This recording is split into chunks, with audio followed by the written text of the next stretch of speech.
கள்ளக்குறிச்சி விஷச்சாராய வழக்கில் இதுவரை கைது செய்யப்பட்ட 11 பேரும் தற்பொழுது கள்ளக்குறிச்சி மாவட்ட நீதிமன்றத்தில் சிபிசிஐடி போலீசார் ஆஜர்படுத்தியிருக்கிறார்கள். அண்மை செய்தியாக பார்த்துக் கொண்டிருக்கிறோம்.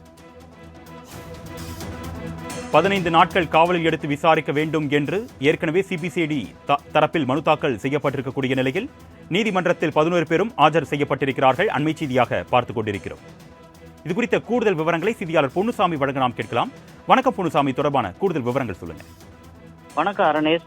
கள்ளக்குறிச்சி கள்ளச்சாராய சாவு சம்பந்தமாக அந்த வழக்கில் 11 பேரை காவலில் எடுத்து சிபிசிஐடி போலீசார் விசாரிக்க மனு அளித்தனர். அதன்படி இன்று 11 பேரையும் கள்ளக்குறிச்சி தலைமை குற்றவியல் நீதித்துறை நடுவர் நீதிமன்றத்தில் சிபிசிஐடி போலீசார் ஆஜர்படுத்தினர். கள்ளக்குறிச்சி விஷச்சாராய பலி குறித்து சிபிசிஐடி போலீசார் விசாரணை நடத்தி வருகின்றனர். இந்த வழக்கில் புதுச்சேரி மாதேஷ், சென்னை சிவகுமார் உள்ளிட்ட 21 பேர் கைது செய்யப்பட்டு கடலூர் மத்திய சிறையில் அடைக்கப்பட்டனர். இந்த வழக்கில் முக்கிய குற்றவாளிகளான மாதேஷ், கண்ணுக்குட்டி என்கிற கோவிந்தராஜ், அவரது மனைவி விஜயா, சின்னதுரை, ஜோசப் ராஜா, கதிரவன், கண்ணன், சக்திவேல், சிவகுமார், பன்சிலால், கௌதம் ஆகிய 11 பேரை 15 நாள் காவலில் எடுத்து விசாரிக்க அனுமதி கோரி சிபிசிஐடி போலீசார் கள்ளக்குறிச்சி தலைமை குற்றவியல் நீதித்துறை நடுவர் நீதிமன்றத்தில் கடந்த 28ஆம் தேதி காவலில் எடுத்து விசாரிக்க மனு தாக்கல் செய்தனர். அந்த மனுவில் சில திருத்தங்களை செய்து தாக்கல் செய்ய நீதிபதி ஸ்ரீராம் உத்தரவிட்டார்.